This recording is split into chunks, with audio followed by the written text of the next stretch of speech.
ఆ ముంబై ముఖేష్ మమ్మల్ని బలవంతం చేస్తే పార్టీలో తాగకపోతే తప్పుగా అనుకుంటాడని వీడే బలవంతం చేశాడు. కానీ పార్టీలో మందు తాగినందుకు నాకు మంచి జరిగిందన్నా. ఇదిగో అగ్రిమెంట్. అవును రే, నువ్వు ఆ ముంబై ముఖేష్తో ఏం మాట్లాడావురా? చాలా మాట్లాడాను. దేని గురించి అడుగుతున్నావు?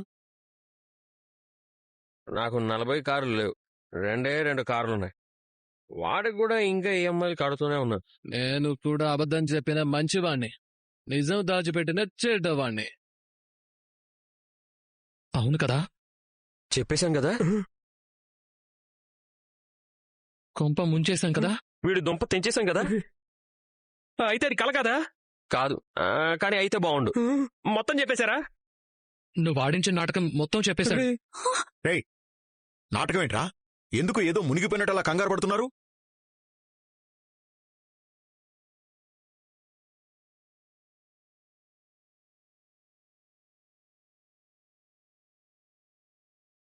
రేయ్, నిజం చెప్పండి. ఏంట్రా అసలు ఏం జరిగింది? వీడికి డీలర్షిప్ వస్తుందని ఆ ముంబై ముఖేష్ ని పార్టీకి పిలిచాడు. ఆ పార్టీలో కుటుంబంలో కూడా అందరూ బాగా సంపాదించేవాళ్ళని చెప్పాడు. నేను 40 కార్లకి ఓనర్ని, ట్రావెల్ ఏజెన్సీ నడుపుతున్నానని, వీడు హోటల్స్ మీద హోటల్స్ కట్టి హోటల్స్ బిజినెస్ చేస్తున్నాడు, మీనా భారతదేశం అంతటా ఇంగ్లీష్ పూల బొకే షాప్ నడుపుతుందని చెప్పాడు. నాకు 2 డబ్బింగ్ స్టూడియోలున్నాయని, ఆంటీకి ఏకంగా డాన్స్ అకాడమీ ఉందని ఇన్ని రకాలుగా చెప్పి ఆ ముఖేష్ దగ్గర తెగ బిల్డప్ ఇచ్చారు. కానీ అంత అబద్ధమని బాలు చెప్పేశాడంటున్నారేంటి? రే మనోజ్, ఏంట్రా ఇదంతా? అబద్ధాలు. మొత్తం కుటుంబాన్నే ఇలాంటి ఫ్రాడ్ పనులోకి దించావా? ఇన్ని నాటకాలా? ఇన్ని అబద్ధాలా? కానీ ఆ ముంబై ముఖేష్ నీ గురించి చాలా గొప్పగా చెప్పాడు నాన్న. నీ కొడుకులుగా పుట్టడం మా అదృష్టం అన్నాడు. దాంతో నాకు తప్పు చేసినట్టు అనిపించింది. నీ కొడుకులుగా పుట్టినందుకు అబద్ధం చెప్పడం మోసం చేయడమే అవుతుంది అనిపించింది. అందుకే అందరి గురించి ఉన్నట్టు చెప్పేశాను. రే, ఎంత పనిచేశారా? అంత కష్టపడి అంత ఖర్చు పెట్టి ప్లాన్ చేస్తే అగ్రిమెంట్ చేతికి వచ్చాక నిజం చెప్పి నిలువున ముంచేశావు కదరా. రే, నువ్వు కూడా పక్కనే ఉండి చెప్పరా? జెంటిల్మెన్ అడిగితే చెప్పాల్సిందే అన్నావు. అవును, నువ్వు చెప్పమంటేనే చెప్పాడు. లో ఆపకు అంటూ ఎంకరేజ్ చేసి మరీ చెప్పించావు కదా. అయితే మనకి అగ్రిమెంట్ ఇచ్చి మరి ఆ ముంబై ముఖేష్ వెళ్ళిపోయాడేంటి? అవును కదా.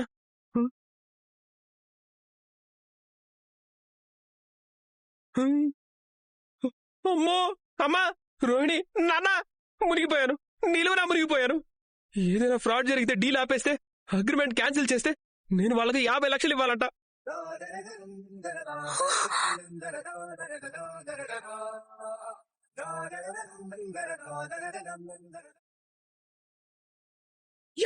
లక్షలా?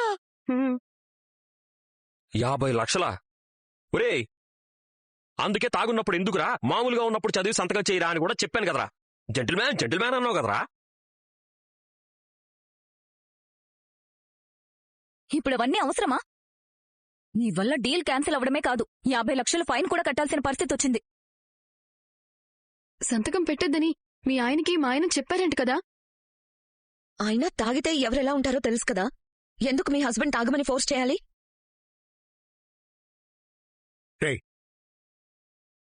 ఏంట్రా ఇదంతా? ఇన్ని మోసాలు చేసి అబద్ధాలు చెప్పి ఎందుకురా ఇలాంటి పరిస్థితి తెచ్చుకున్నావు? అయితే వాడు నిజం చెప్పాలా? వాడు మంచి పని చేశాడు. అబద్ధం చెప్పలేక, నిజం దాచలేక మొత్తం చెప్పేశాడు. వాడి కష్టం అంతా వృధా అయిపోలా? ఇప్పుడు 50 లక్షలు కట్టకపోతే జైలుకు పోవాలన్నా. రేయ్, ముందతన్ని రానివ్వు. వస్తే ఏదో మాట్లాడదాం. ఇకనైనా బుద్ధి తెచ్చుకొని నిజాలు చెప్తూ నిజాయితీగా బ్రతకడం నేర్చుకో.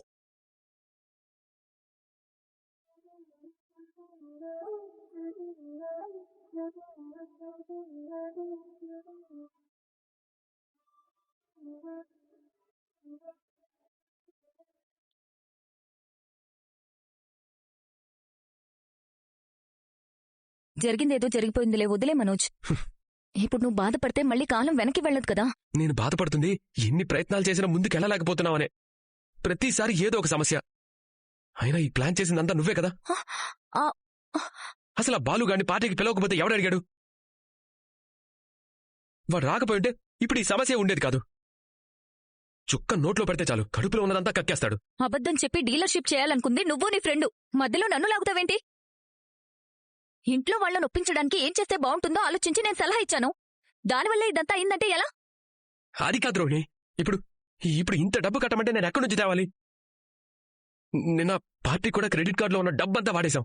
ఇప్పుడు ఒక్క రూపాయి కూడా లేకుండా గీకి గీకి కట్టాం. వాడికి ఇప్పుడు ఏం సమాధానం చెప్పాలి? పర్లేదులే మనోజ్, అతను వస్తే మనం మాట్లాడదాం. మనమేం ఫ్రాడ్ చేయలేదు కదా. కావాలంటే అగ్రిమెంట్ క్యాన్సిల్ చేసుకుందాం. ఛ! ఫ్రస్ట్రేట్ అయితే ఎక్కువ పొరపాట్లు జరుగుతుంటాయి. అదే కూల్ గా ఆలోచిస్తే సొల్యూషన్ దొరుకుతుంది. నా మాట విని నువ్వు ముందెళ్ళి స్నానం చేసిరా. అగ్రిమెంట్ మీద సైన్ చేశాక ఎవడు మాత్రం ఊరుకుంటాడు? ఇరిటేట్ అవ్వక్ మనోజ్. మావయ్య ఏదో ఒకటి చేస్తానన్నారు కదా. ప్రతి సమస్యకి ఏదో ఒక పరిష్కారం ఉండే ఉంటుంది. నువ్వు వెళ్ళి ఫ్రెష్ అయ్యిరా. వెళ్ళు. ఛ!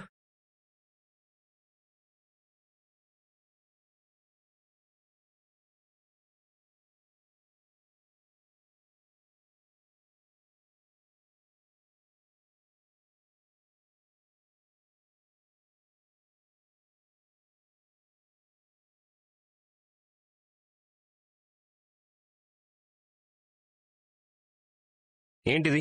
పాలా? పెగ్గులు. రెగ్గులకి వైట్ కలర్ వేసావా? ఇంత సున్నం వేశాను. ఏంటో చెప్పు. మజ్జిగలో నిమ్మరసం కలిపాను. మీ తలకి పట్టిందంతా పోవాలని. నీలాగా మందు తాగొచ్చిన భర్తకి తెల్లవారి మజ్జిగిచ్చే భార్యలు ఎంతమంది ఉంటారు? ఇంకోసారి ఇలాగే ఒళ్ళు తెలియకుండా తాగొస్తే ఈ పెళ్ళం కూడా ఉండదు. తాగండి. కాఫీ ఇస్తావా మీనా? తాగింది వీళ్ళైతే తలనొప్పి వచ్చింది మనకి. అబ్బే, నేను బెడ్రూమ్లో ఏసీ వేసుకుని హాయిగా పడుకున్నాను. అందరూ నీలాగా కరిగిపోయే మనసున్న వాళ్ళుండరోదునా. వేర్రివాడా, భగవంతుడు భార్యలందరినీ ఒకే పదార్థంతో తయారు చేశాడని అనుభవం మీదగానే తెలిసిరా.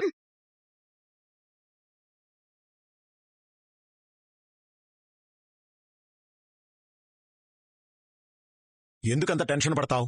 ఏమైందన్నా? ఆ 50 లక్షలు కట్టేదెలా అని టెన్షన్ పడుతోంది. అంతా నీవల్లేరా. నా ఇంటికి శనిలా దాపరించావురా. దరిద్రంలా దాపరించావు. వాడేదో సంపాదించుకుని వృద్ధిలోకి వస్తాడని ఆశపడితే తన ఆశలన్నీ బూడిద పాల్చేశావు. అప్పులు పాల్చేశావు. నువ్వు బయటికి వెళ్ళిన రోజే ఈ ఇల్లు బాగుపడుతుంది. అత్తయ్య, ఏంటే ఏంటి? నా కొడుకుని నిలువున ముంచింది వీడు కాదా? అన్నయ్య అబద్ధం చెప్పలేకపోయాడు. అదేం నేరం కాదే. అవును, సత్యమేవ జయితే అన్నారు. సత్యం ఎల్లప్పుడూ జయిస్తుంది.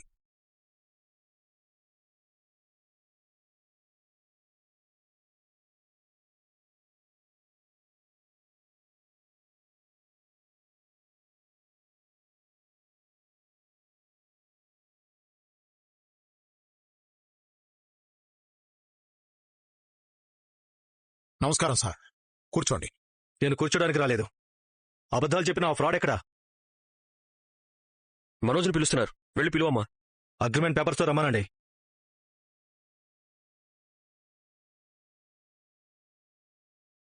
Sir,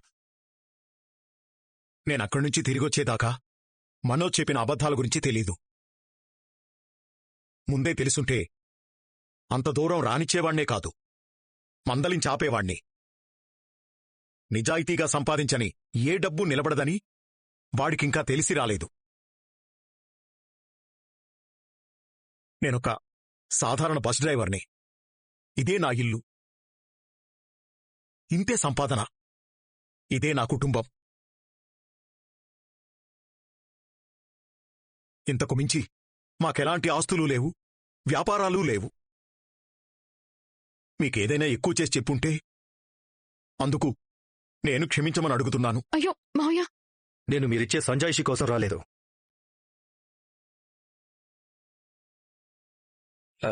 sir, good morning sir. ఏంటి నువ్వు చేసిన పని? జీవితంలో ఎప్పుడూ ఉన్న చోటే ఉంటున్నానని, ఎదగాలని కొంచెం ఆశపడ్డాను సార్. వీడు తాగి నిజం చెప్తాడని అస్సలు ఊహించలేదు. ఇప్పుడు నిజం చెప్పిన వాడిది తప్పంటావా? నిజం దాచిన వాడిది తప్పంటావా? నా భర్త మీకు నిజం చెప్పినందుకు భార్యగా నేను, తండ్రిగా మావయ్య గారు గర్వపడుతున్నాం సార్. వాడు చేసింది తప్పే. ఏదో ఎదగడానికి. చూడమ్మా, పైకి ఎదగాలంటే జారుడు మెట్లు ఎక్కకూడదమ్మా, ఒక్కొక్క మెట్టు ఎక్కాలి. అందుకు ఇది పద్ధతి కాదు. ఇలా ఫ్రాడ్ చేయడం తప్పు. అందరూ అగ్రిమెంట్లో ఏం రాసుందో చదివారా? పొద్దున్నే చదివాను సార్. రాత్రి ఇతనేం చెప్పాడు? మామూలుగా ఉన్నప్పుడు చదివి సంతకం చేయమని చెప్పాడు. మరి డీలర్షిప్ ఊరికే వస్తుందా? చదవాలి కదా. ఇప్పుడు నువ్వు చేసిన ఫ్రాడ్ వల్ల డీలర్షిప్ క్యాన్సిల్ చేస్తున్నాను. 50 లక్షలు పే చేయాలి.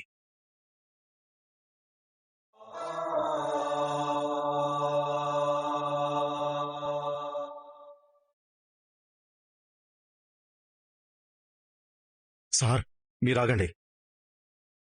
మీరేమైనా అబద్ధం చెప్పారా? లేదు. మరి మీరెందుకు అబద్ధం ఆడారు?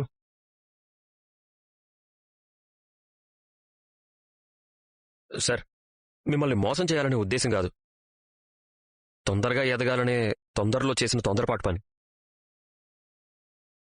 దానికి 50 లక్షలు ఫైన్ వేస్తే కట్టే స్థితిలో వాడు లేడు. నిజం చెప్పి వాడికి పరిస్థితి తెచ్చినందుకు నేను మిమ్మల్ని క్షమాపణ అడుగుతున్నాను.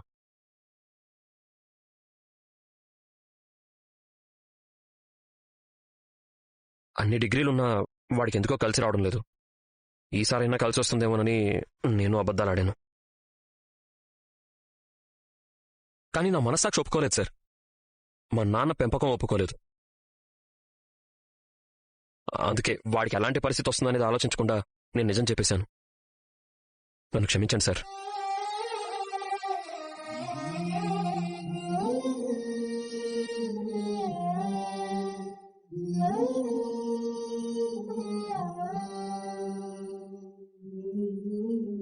సత్యమేవ జయతే. సత్యం ఎల్లప్పుడూ జయిస్తుంది. ఇదంతా నీ గొప్పతనం కాదు బాలు, మీ నాన్న పెంపకం.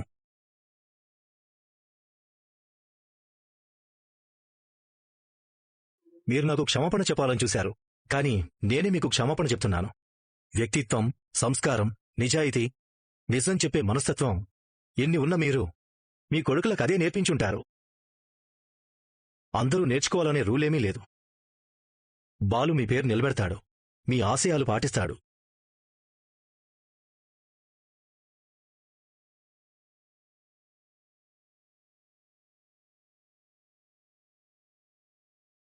కోట్లు నష్టం వస్తుందన్నా బాలు నిజం చెప్పాడు. బాలులాగే అతని భార్య కూడా అబద్ధం చెప్పదు.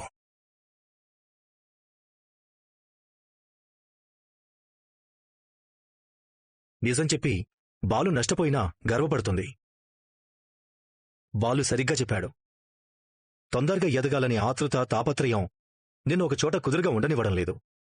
నువ్వు చేసింది తప్పే, మోసమే. కాని మొదటిసారి నాకు అబద్ధం చెప్పిన వాళ్ల మీద కోపం రావడం లేదు. కారణం నువ్వు కాదు, మీ కుటుంబం, మీ నాన్న, మీ బాలు.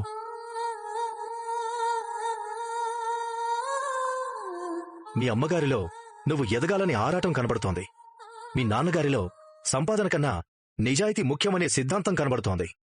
మీ అమ్మగారికి రెప్లికా నువ్వు, మీ నాన్నగారికి నమూనా మీ బాలు. అర్థమైందా?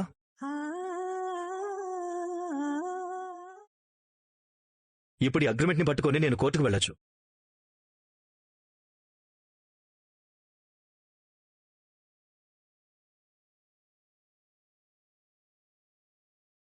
అగ్రిమెంట్ పేపర్స్ ఇలా ఇవ్వు.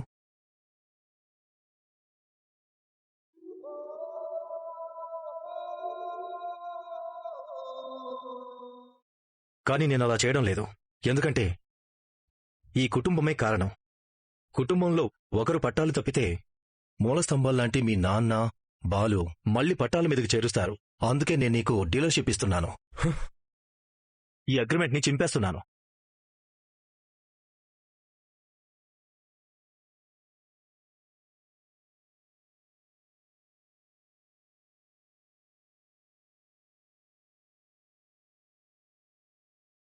రేపు నువ్వేదైనా తప్పు చేయాలన్నా ఇలాంటి ఫ్యామిలీలో ఉంటే నువ్వు చేయలేవు. ఈ అగ్రిమెంట్ మీద సంతకం చేయి.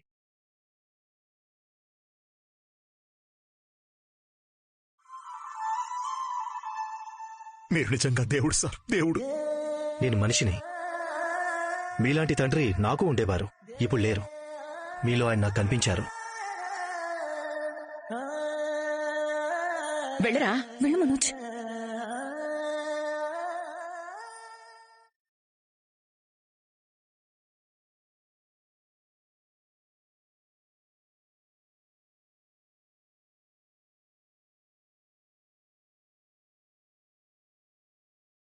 Thank you so much sir. All the best. వెళతాను బాలు.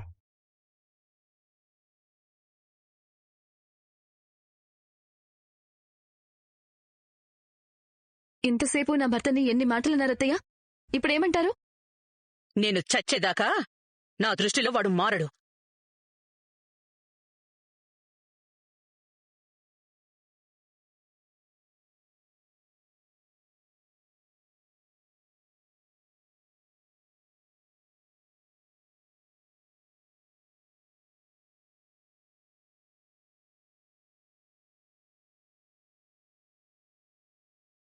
నిజాయితీ ఉన్నోడిని, నిజాలనే అన్నోడిని, అబద్ధమే రుచించని అబ్బాయిని, ఒకే ఒక మంచోడిని రొమాన్స్ లోపించు. ఎందుకిప్పుడు ఈ పాటలు? నిజాయితీ కొన్నిసార్లు బాధ పెడుతుంది, కానీ చివరికి అదే నిజమైన సంతోషాన్ని ఇస్తుంది. సినిమా పాటలు మాటలు ఆపి మామూలుగా మాట్లాడొచ్చు కదా. చూసావుగా, రాత్రి ముఖేష్కి నేను నిజాయితీగా నిజం చెప్పాను. అప్పుడు మనోజ్ మీద అతను కోప్పడ్డాడు, కానీ ఇప్పుడు తిరిగి వచ్చి మళ్లీ వాడికి అవకాశం ఇచ్చాడు. మీరు నిజాయితీగానే ఉంటారు, అందులో సందేహమే లేదు. కాని రాత్రి మీరు తాగిన మైకంలో నిజాన్ని ఎక్కువసేపు దాచలేకపోయారు. అందుకే అతనికి అసలు విషయం చెప్పేశారు. అంటే నేనేది దాచుకోలేనంటావా? అంతేగా మరి. అసలు ఈ కడుపులో ఏం దాగుతుంది చెప్పండి? మీ మనోజ్ అన్నయ్య పార్క్ లో పడుకోవడం చెప్పేశారు, గుడి ముందు అడుక్కోవడం చెప్పేశారు, ఇంకా అన్ని అలా ఏం చెప్పను. ఆ రోజు రాత్రి మనం ఇలాంటివా? చెప్పండి, సిగ్గు లేకుండా అన్ని అందరితో చెప్పండి. సరదాగా అన్నానులే మీనా. మొగుడు పెళ్ళాల ముచ్చట్లు బయట ఎవరికన్నా చెప్తారా? మరింకేం దాచారు? అవతల వాళ్ళకి మంచి జరుగుతుందనుకునే కొన్ని విషయాలు దాస్తాను. మీరు నిజాలు దాస్తారా? అది నా దగ్గర దాచాను, కానీ అది నీ మంచి కోసమే. ఏంటది? నిజంగా నా దగ్గర ఏమైనా ముఖ్యమైన విషయం దాచారా? దాచాను, కానీ చెప్పను. చెప్పండి. చెప్పనన్నాను కదా. చెప్తారా చెప్పరా? చెప్పనంటే చెప్పను. చెప్పా కదా, నీ మంచి కోసమే అని. కాబట్టి నేను చెప్పను కాక చెప్పను. ఏమండి? నేను చెప్పనంతే. ముళ్ళకంప పోవే పూలగంప. చెప్పను.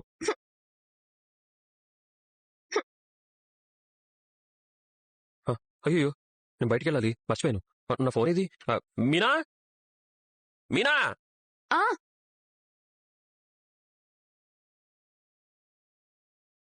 ఈ హడావులో పడి అసలు విషయం మర్చిపోయాను మీనా.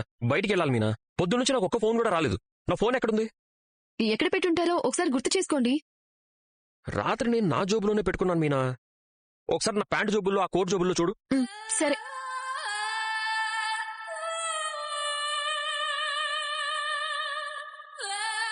సంతోషంతో నీ మొహం వెలిగిపోతుంది. త్వరగా వీడియో నాకు పంపించే. పంపించాను, చూసుకో.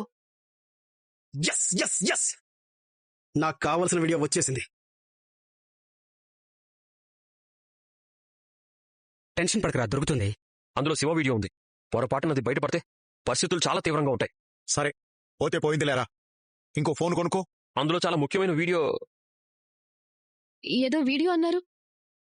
ఇప్పుడు ఈ వీడియో బయటపడితే ఆ మీనా ఇంట్లో ఒక్కరోజు కూడా ప్రశాంతంగా ఉండదు. బాలు, దొరికారా?